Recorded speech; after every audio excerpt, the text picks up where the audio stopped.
आम्रपाली जी, आज यहाँ पर इस खूबसूरत लिबास में आप बेड पर बैठी हुई हैं, मामला क्या है?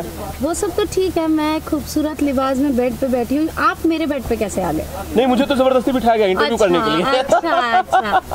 हम लोग शूट कर रहे हैं, एक बहुत ही अच्छी शानदार फिल्म बनी है काजल, और आज आई थिंक रैप अप है इस फिल्म का।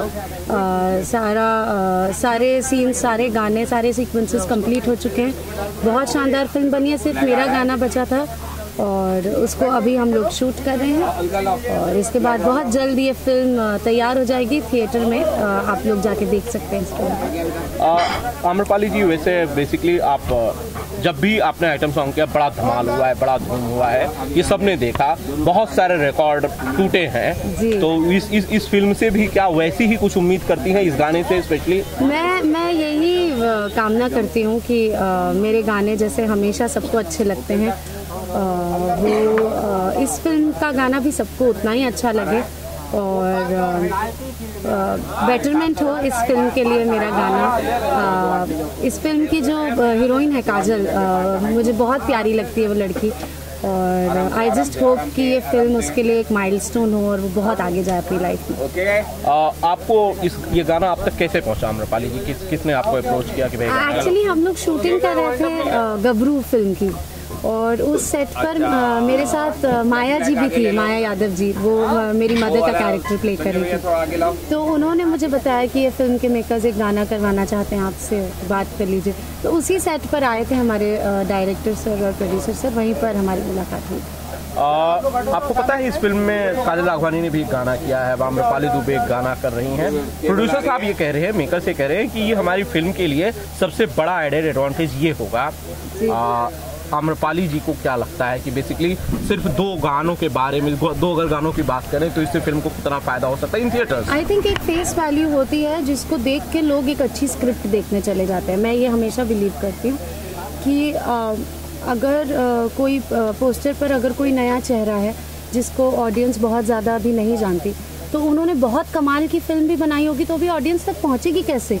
लोग पोस्टर देख के अगर नहीं गए तो अगर पोस्टर पर काजल जी या मेरे जैसा कोई चेहरा होगा तो उसे देख के लोग कम से कम गाना देखने ही जब थिएटर में जाएंगे तो उनको पता चलेगा गाना तो था ही, फिल्म भी इतनी अच्छी थी जो हमें देखने मिल गई।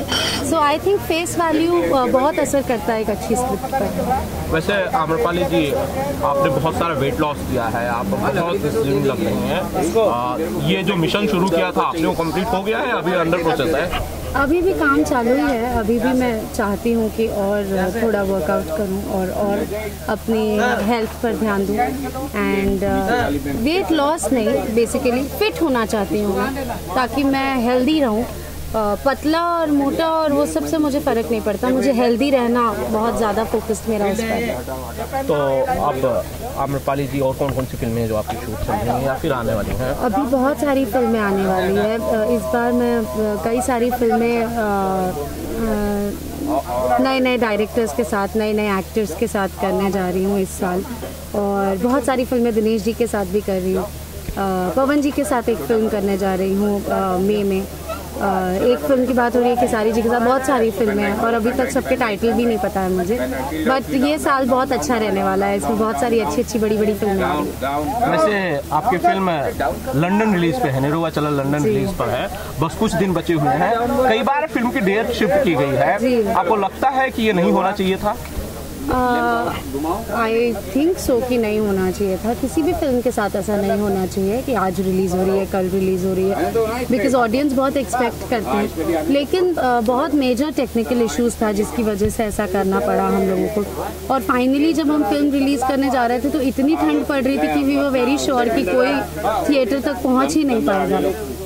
केवल पीछे कर दी सर, 1 मिनट जी, कंटिन्यू। कोई थिएटर तक पहुँच ही नहीं पाएगा, तो हमने सोचा ऐसे समय पे इतनी अच्छी फिल्म रिलीज़ करके वेस्ट करने का कोई मतलब नहीं है। तो अब फाइनली अब रिलीज़ हो रही है, आई होप कि ऑडियंस को उतनी ही पसंद आए। क्योंकि उसी वक्त आपकी एक खास फिल्म रिलीज हुई, जब वो रिलीज डेट थी, लागल रहा बताशा रिलीज हुई। क्या लागल रहा बताशा को स्पेस देने के लिए ठंड तो लागल रहा बताशा के लिए भी रही होगी, निरहुआ लंदन के लिए नहीं थी? नहीं, लागल रहा बताशा का तो बहुत पहले से फिक्स था कि उसी डेट पर रिलीज होने वाली है। जब हम शूट कर रहे थे उसी टाइम पर मेकर्स से हमारी बात हो चुकी थी कि हम 25 जनवरी को रिलीज करेंगे। ये फिल्म पिछले साल के होली से रिलीज होने वाली थी, अब होगी तब होगी, कुछ ना कुछ प्रॉब्लम हो के रिलीज नहीं हो पा रही थी। लास्ट मिनट पे ये लोग ने डिसाइड किया था कि 25 जनवरी को करेंगे, और उसके बाद भी ऑलरेडी बहुत सारी फिल्में थी, तो ऑलरेडी सब बुकिंग्स हो गई थी। और प्लस जिस तरह का कोहरा पड़ रहा था और सब पड़ रहा था हमको, क्योंकि मैं खुद उस टाइम पर पटना गई हुई थी, तो पटना में जब मैंने सिटी में देखा ये हाल है ठंड का, तो फिर और रूरल्स में क्या होगा। तो सबका कंबाइंड डिसीजन था कि नहीं रिलीज़ करते निरहुआ चलो लंदन को। सब लोग बोल रहे थे यार शूट करते टाइम जितनी ठंडी थी लंदन में, रिलीज़ करते टाइम उतनी ठंडी रहेगी बिहार में, तो कैसे चलेगा। तो नहीं हुई रिलीज़ इस वजह से। एक और फिल्म आपकी आ रही है जिसकी शूट अभी हाल में कर रहे हैं, लल्लू की लैला की बात कर रहे थे। लल्लू की लैला के बारे में हमें थोड़ा सा बताएं, क्योंकि बड़ा यूनिक सा नाम है और शायद मैं उम्मीद करता हूँ उतनी बेहतरीन कॉन्सेप्ट भी होगा। जी, बहुत ही डिफरेंट कॉन्सेप्ट है एक्चुअली। ऐसे कॉन्सेप्ट पर कभी भोजपुरी में पहले फिल्में नहीं बनी हैं, और बहुत मेहनत की है हमारे डायरेक्टर सुशील उपाध्याय जी ने, और वो हमेशा आउट ऑफ द ब्लू जाके कोई फिल्म बनाते हैं सुशील सर। एंड मुझे कॉन्सेप्ट पर्सनली बहुत अच्छा लगा, फुल ऑफ ड्रामा, बहुत सारे ट्विस्ट एंड टर्न्स है फिल्म में, और ऑडियंस को देखने में बड़ा मज़ा आएगा। और लल्लू तो दिनेश जी ने इतना अच्छा परफॉर्म किया है फिल्म में, इतना अच्छा परफॉर्म किया है, मतलब मैंने बहुत सारा टाइम दिनेश जी के साथ काम किया, बट ये फिल्म में उनका परफॉर्मेंस मेरा फेवरेट है। वैसे आपको लैला सारा यूपी बिहार या पूरा हिंदुस्तान आपको लैला कह सकता है, लेकिन दिनेश जी की एक वो चीज़ बताइए जिसमें आप कहती हैं कि दिनेश जी लल्लू है। दिनेश जी लल्लू हैं, मारेंगे मेरे को तो? नहीं मारेंगे, प्लीज कह दीजिए, किसी को नहीं बताएंगे हम लोग। किसी को नहीं बताएंगे? किसी को नहीं बताएंगे। अच्छा, बोलिए ट्रेंडिंग में नहीं आएंगे। दिनेश जी को एक बहुत बुरी आदत है, एक चपाती है अगर तो उसको तोड़ो 2-3 कौर 4 कौर 8 कौर, मैं कम से कम एक चार निवालों में खा जाइए, मैं उस चपाती को कम से कम 10 कौर छोटे छोटे बाइट खाना चाहिए। वो जब बात करते रहेंगे किसी से और गरम गरम रोटी उनको परोस दो, बस आधा आधा रोटी एक एक कौर में खा लेंगे फटाफट, और बात करते करते भूल जाएंगे कितना खा रहा हूँ मैं। तो ये चीज़ मुझे उनकी बहुत इरिटेट करती है। उनको क्या लल्लू जैसा बिहेव कर रहे हो, आराम आराम से खाओ, धीरे धीरे च्यू योर फूड 32 टाइम्स। तो बोलते तुम्हारा ये सब टीचिंग नहीं चाहिए, मेरे को खाने दो, भूख लगी। But I don't like. आपको आपने ये कैसे देखा? आपने निरहुआ को कभी रोटी बना के खिलाई? नहीं, बना के नहीं खिलाई है, वो बन के आती है, हम दोनों साथ में खाते हैं। अच्छा, आपने खाली ऑब्जर्व किया? खाली ऑब्जर्व किया कितना स्पीड में खा रहे हैं। शायद वक्त कम रहता होगा। वक्त क्यों कम रहेगा यार, सबको ब्रेक मिलता है 45 मिनट शेड्यूल रहता है। नहीं, हमारी इंडस्ट्री में बहुत अच्छे से लंच ब्रेक 45 मिनट्स कम से कम देते हैं, और बहुत अच्छे से हम लोग को ट्रीट करते हैं। तो इतना कोई जल्दबाजी नहीं रहती है कि आधे मिनट में आपको खाना कंप्लीट करना है। अच्छा, दिनेश जी को खाने में और क्या क्या पसंद है इसके अलावा? दिनेश जी बहुत ज़्यादा फूडी नहीं है, बाहर का कुछ नहीं उनको पसंद है, उनको घर का दाल चावल रोटी सब्जी दे दो बस, वो जिंदगी में सबसे ज़्यादा खुश रहेंगे। कभी आम्रपाली दुबे ने कुछ कुक किया निरहुआ के लिए स्पेशली, भाई आज हमने खाना बनाया है आप आके खाइए, और उन्होंने खा के कोई तारीफ भी की हो, मैं उम्मीद करता हूँ? हाँ, मैंने बहुत बार खाना बनाया दिनेश जी के लिए, क्योंकि हम लोग शूटिंग साथ में करते रहते हैं, और मैं शूटिंग पर बाहर का खाना नहीं खाती हूँ, अपना किचन विचन खुद लेकर जाती हूँ, खुद ही बनाती हूँ, खुद ही खाती हूँ। तो बनाती हूँ तो उनके लिए भी बनाती हूँ, तो वो हमेशा बहुत तारीफ करते हैं, बहुत अच्छा खाना। सच में तारीफ करते हैं? जी, डर के मारे करते हैं कि सच में करते हैं, तो वो ही बता सकते हैं। वो उनको पूछना। हाँ, लेकिन सब लोग मुझे हमेशा बोलते हैं कि अच्छा खाना बनाती हो, तो फिर मैं अच्छा ही बनाती हूँ। वैसे पिछले दिनों हमने देखा था वीडियो, निरहुआ अपनी माँ के लिए रोटी बना रहे थे, आम्रपाली को कभी कुछ बना के खिलाया निरहुआ ने? नहीं, मुझे तो कुछ नहीं बना के खिलाया, बस वो वीडियो देखने के बाद मैं प्रे करी थी कि भगवान आंटी की तबीयत ठीक रहे, कच्ची रोटी ना खिलाई हो इस आदमी ने। मेरे लिए भी रोटी ही बनाए थे एक बार।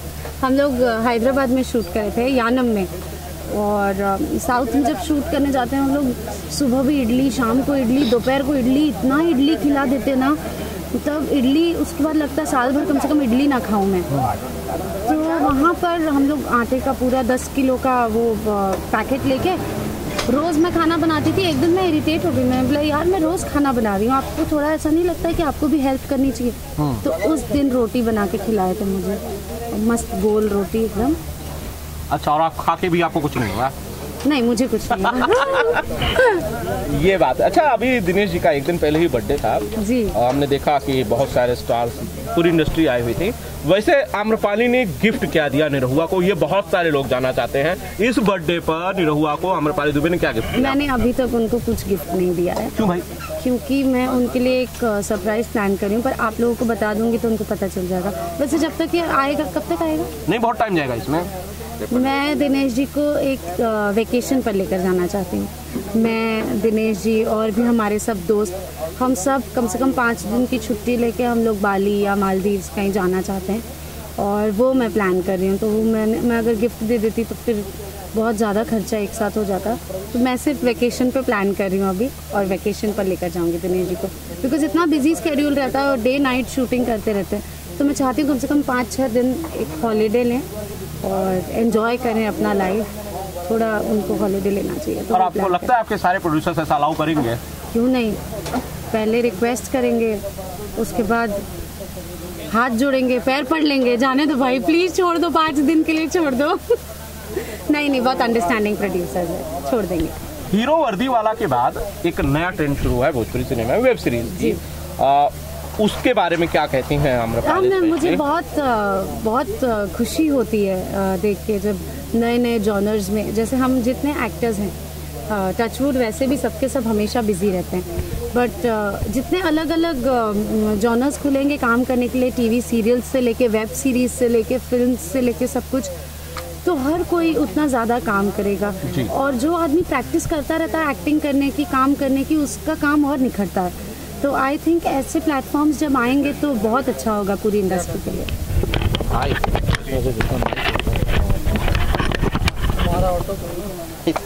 मैं पकड़ लूँ? नहीं, I will hold it for you. ठीक है? हाँ। ओके। आम्रपाली जी, सवाल ये उठता है कि जब वेब सीरीज शुरू होती है, वैसे भी भोजपुरी सिनेमा में कहा जाता है कि थिएटर्स है नहीं, सिंगल प्लेस की हालत बहुत ख़राब है, क्वालिटी ऑफ थिएटर्स बहुत अच्छे नहीं है। क्या आपको लगता है कि वेब सीरीज आने से जो ट्रेडिशनल सिनेमा है उसको उसमें कोई कमी आ सकती है या उसको कोई रुकावट हो सकती है? I don't think so. Actually मुझे लगता है कि दोनों जगह की ऑडियंस बिल्कुल अलग है। डिजिटल की ऑडियंस बहुत ही अलग है और थिएटर्स की ऑडियंस बहुत ही अलग है, और हमेशा ये दोनों ऑडियंस में डिफ्रेंशिएट करके हम लोग रखते हैं। हम थिएटर की ऑडियंस के लिए थिएटर बनाते हैं, फिल्म बनाते हैं, और डिजिटली जो लोग हम लोग को देखना चाहते हैं उनके लिए वेब सीरीज़ बनाते हैं। तो आई डोंट थिंक कि हमारी जो ऑडियंस ऑलरेडी है उस पर कोई असर पड़ेगा वेब सीरीज़ का। बुरा नहीं, अच्छा असर पड़ सकता है, वो शायद वो भी उसको डाउनलोड करके देख लें, लेकिन जो फिल्में वो थिएटर में जाके देखते हैं, क्योंकि फिल्म 70 mm का फील ही अलग होता है, वो कहीं पे नहीं मिल सकता। वो नशा आई डोंट थिंक कभी उतरेगा।